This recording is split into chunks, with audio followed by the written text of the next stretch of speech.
నమస్తే. తమిళనాడు ఎన్నికల ఫలితాల గురించి కొన్ని విషయాలు మాట్లాడుకోవాలి. సినిమా నటుడు విజయ్ స్థాపించిన పార్టీ ఎవరి అంచనాకు అందని విధంగా విజయాన్ని సొంతం చేసుకున్నది. తమిళనాడులో డిఎంకే, ఏఐడిఎంకే మార్చి అధికారంలోకి వస్తూ ఉన్నాయి. ఆ సంప్రదాయం బ్రేక్ అయింది ఈసారి.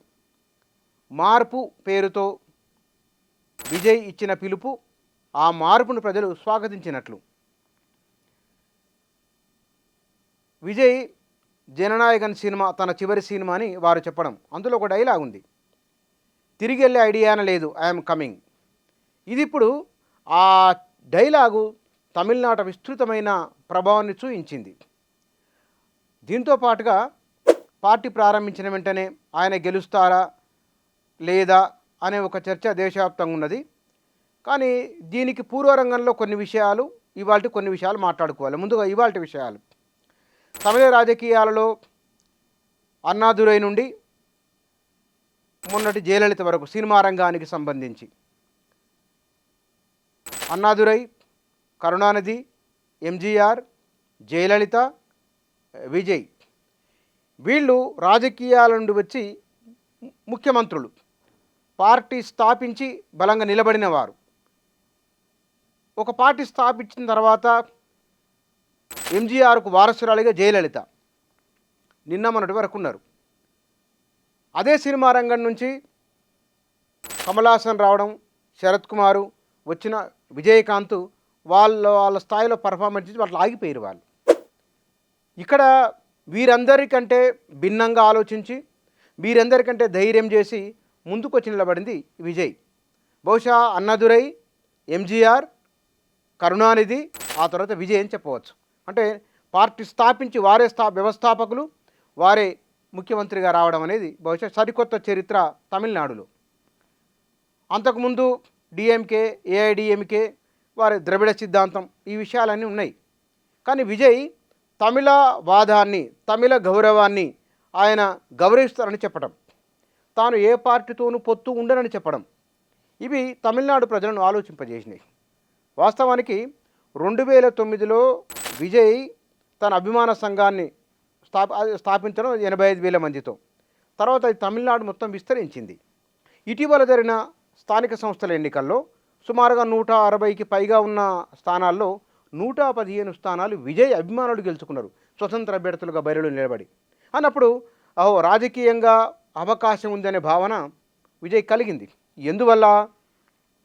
2 శిబిరాలుగా ఉన్న తమిళనాడు రాజకీయంలో కరుణానిధి, జయలలిత ఇద్దరు లేరు. ఈ ఇద్దరు లేనప్పుడు కరుణానిధి కుమారుడు స్టాలిన్ ఉన్నారు. ఏఐడిఎంకేలో పన్నీర్ సెల్వం, ఎడప్పాడి పళనిస్వామి, అది అంత బలంగా లేదు. ఇక మూడో వ్యక్తిగా శిబిరంగా ఉన్నది విజయ్.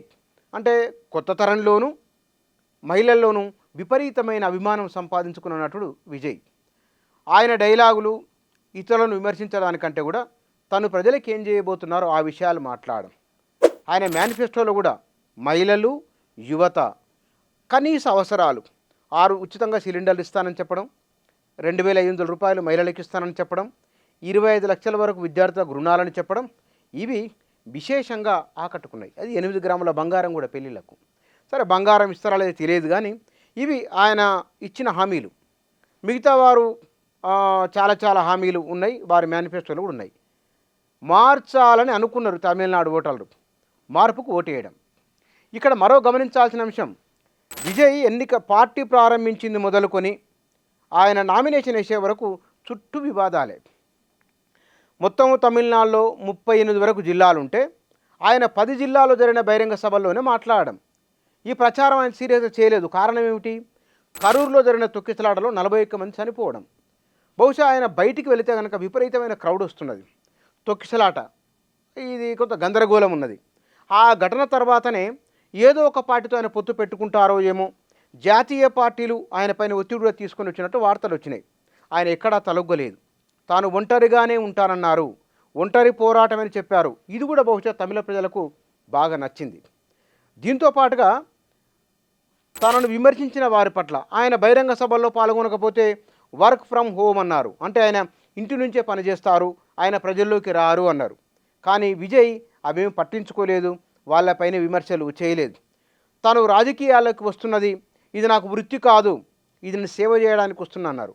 రాజకీయాలు తనకు హాబీ కాదు, రాజకీయాలు తనకు తపన అన్నారు. ఇది సగటు మనుషులకు అర్థమయ్యే భాషలో. నేను సినిమాలో నటిస్తాను, రాజకీయాల్లో కాదు అన్నారు. ఈ డైలాగులు కొత్త తరాన్ని, మహిళలను విశేషంగా ఆకట్టుకుని ఈ స్థాయి మెజారిటీని ఆయనకు అందించినాయి. తమిళనాడు రాజకీయాలలో విజయ్ ఆయన అన్నారు, నేను రాజకీయాల్లోకి రాబోతున్నాను, 2026 అసెంబ్లీ ఎన్నికల్లో గెలవబోతున్నాను అన్నారు. అప్పుడు చాలామంది నమ్మలేదు వాటిని. పైగా ట్రోల్ అయింది సోషల్ మీడియాలో. ఈయనకు అనుభవం లేదు, ఎక్కడ పోటీ చేసిన దాఖలాలు లేవు, రాజకీయంగా ఉద్యమాలు చేయలేదు, ఎట్లా వీళ్ళు తట్టుకొని ఉండగలరు అనేది.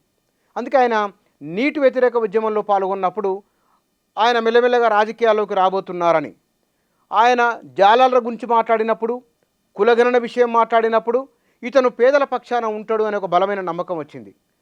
ఏఐడిఎంకే కానీ కాంగ్రెసు, బీజేపీ, డిఎంకేలు బహుశా విజయ్ని ఈ స్థాయిలో అంచనా వేయకపోవచ్చు. వారి అంచనా కూడా లేదు. ఎందుకంటే మొత్తం భారతదేశ వ్యాప్తంగా సినిమా రంగం నుంచి వచ్చిన వారి ఇంపాక్ట్ ఏమిటో తెలుసు. అందులో ప్రధానంగా దక్షిణ భారతదేశంలో సినిమా రంగం నుంచి వచ్చిన వారు రాజకీయాలను శాసిస్తున్న ఒక సందర్భం ఉన్నది. ప్రధానంగా ఉమ్మడి ఆంధ్రప్రదేశ్,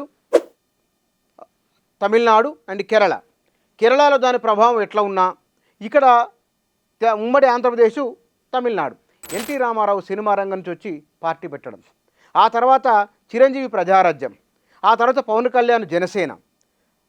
నిజంగానే పవన్ కళ్యాణ్ పాత్ర బహుశా తమిళనాడులో విజయ్ ఉండవచ్చు. ఆయన ఎట్లయితే తెలుగుదేశంతో పొత్తు పెట్టుకుని డిప్యూటీ సీఎం అయినరో అక్కడ కూడా బహుశా ఆ పాత్రలో ఉంటారేమో అనుకున్నారు. కానీ దానికి భిన్నంగా విజయ్ వ్యవహార శైలి ఉన్నది, దానికి భిన్నమైన వ్యూహరచన ఉన్నది. అంటే పవన్ కళ్యాణ్ ప్రశ్నిస్తానని మొదటి ఎన్నికల్లో అన్నారు, 2014 ఎన్నికల్లో. 2018 ఎన్నికల వరకు ప్రశ్న లేడు, పవన్ లేడు, అక్కడక్కడ తిరగడం, ఊరుకోవడం జరిగిపోయింది. కానీ ఆ తర్వాత ఆయన ఉత్తరాంధ్ర పర్యటన చేయడము, ఆ తర్వాత రాయలసీమ జిల్లాలో పర్యటన చేయడము, ఇవి పవన్ కళ్యాణ్ ప్రజల్లోకి వెళ్తున్న భావన కలిగించగలిగి ఆయన 20 వరకు స్థానాలు గెలుచుకోగలిగిండు. కానీ తెలుగుదేశంతో పొత్తు కారణంగాన ఆయన వ్యక్తిగత ఇమేజే మనకు తెలియదు, కానీ ఆయన ఒక బలమైన పార్టీగా ఎస్టాబ్లిష్ అయింది అక్కడ. ఇక్కడ విజయ్ అదే అనుకున్నారు, కానీ దానికి భిన్నంగా విజయ్ వ్యవహార శైలి ఉన్నది. ఉదాహరణకు ఎన్నికల్లో తాను ప్రజల్లోకి నేరుగా వెళ్లకున్నా ప్రజల్లో చర్చనీయాంశం చేయగలగడం. ఉదాహరణకు ఆయన రోబో ద్వారా ఎన్నికల ప్రచారం జరిగింది. ప్రజల అవసరాలను, తక్షణ అవసరాలను గుర్తించడము, ప్రజల భాషను మాట్లాడము, భవిష్యత్తులో తాను ఏం చేయబోతున్నారో చెప్పడము, ఇవన్నీ కూడా తమిళ ఓటర్లను ఆకర్షింపజేసినాయి, ఆలోచింపజేసినాయి. అన్నింటికంటే తమిళనాడు రాజకీయాల్లో డిఎంకే, ఏఐడిఎంకే ఈ ఇద్దరు తప్ప మరొకరికి అవకాశం ఉండకూడదా, ఇవ్వాల్సిందని భావించడం. ఇక్కడ మరో విషయాన్ని గమనించాలి. ఆయన ఎన్నికలకు వెళ్తున్న ఆ ప్రచార సందర్భంలోనే ఇంకా కొద్ది వారం 10 రోజుల్లో ఎన్నికలు అనగానే, పోలింగ్ అనగా ఆ సందర్భంలో తన భార్యతో ఆయన విడాకులు, సినిమా నటి త్రిష ఆయనకు దగ్గరవుతున్నారని, వారి కాంబినేషన్ ఉన్నదని, వారిని ఎంజీఆర్, జయలలితతో పోల్చడం, నానా రకాల అంశాలు సోషల్ మీడియాలో బాగా చక్కర్లు పుట్టినాయి. బహుశా ఇవన్నీ ఆయనకు నెగిటివ్ అవుతాయేమని. నామినేషన్ సందర్భంగా ఒక నామినేషన్ తిరస్కరణ గురి కావడం, అఫిడవిట్లో గందరగోళం ఉందని చెప్పడం, కొన్ని బహిరంగ సభలు రద్దయిపోవడం ఇక విజయ్కి సాధ్యం కాదు, ఈయన పార్ట్ టైం పాలిటిషియన్, ఇట్లా మాట్లాడుకున్నారు. ఒక అంచనాకు వచ్చింది. అది ఇవన్నీ అంచనాలను పూర్వపక్షం చేస్తూ విజయ్ తనదైన వ్యూహాన్ని, తనదైన ఆలోచనను, తాను లేకున్నా సరే తన అభిమాన సంఘాలు విజయ్ పార్టీని, విజయ్ ఆలోచనను, విజయ్ విజిల్ గుర్తును, పార్టీ గుర్తును ప్రజల్లోకి బలంగా తీసుకెళ్ళాయి. గమనించాల్సిన ఇంకొక విషయం, ఏఐడిఎంకే, డిఎంకేకు గ్రామస్థాయి వరకు నిర్మాణం ఉంది. ఈయన పార్టీకి నిర్మాణం లేదు, అభిమాన సంఘాలే ఉన్నాయి. ఆ అభిమాన సంఘాలే నిర్మాణం ఉన్న పార్టీ కంటే కూడా చాలా ప్రభావవంతంగా పనిచేసినాయి. ఆ పనిచేసిన కారణంగానే విజయ్కి వల్ల ఇంతటి విజయం సాధ్యమైంది. అయితే ఆయన సినిమాల్లోకి వెళ్ళబోనని, నేను వచ్చినా ఇక తిరిగి వెళ్ళేది లేను అని ఈ మాటలు అన్నారు. కాబట్టి ఇవన్నీ తమిళనాడు ప్రజలు విశ్వసించడము, ఆయనను గెలిపించడము, ఇది ఒక ఎత్తు అయితే కనుక రాబోయే రోజుల్లో విజయ్ పరిపాలన ఎట్లా ఉండబోతున్నది, ఆయన ఒక అన్నాదురై, ఎంజీఆర్, కరుణానిధి వీరికి మించి ఆయన పరిపాలన ఉండబోతున్నదా ఏమిటో చూడాలి. కానీ తమిళ రాజకీయాల్లో ఉన్నది ఆ పాత తరం నాయకులలో ఉన్నది డ్యూటీ, డిగ్నిటీ, డిసిప్లిన్. ఈ 3 విషయాలు ఎట్లా ఉండబోతున్నాయి అనే దాంట్లో విజయ్ ఆచరణ ఉండబోతున్నది. బహుశా ఇప్పటికిప్పుడే అంచనా వేయలేం మనం ఎట్లా ఉంటుంది అనేది. కానీ రాబోయే రోజుల్లో తమిళ రాజకీయాలలో విజయ్ పార్టీ ఆయన అనుసరించే విధానం ఏమిటో చూడాలి. Thank you.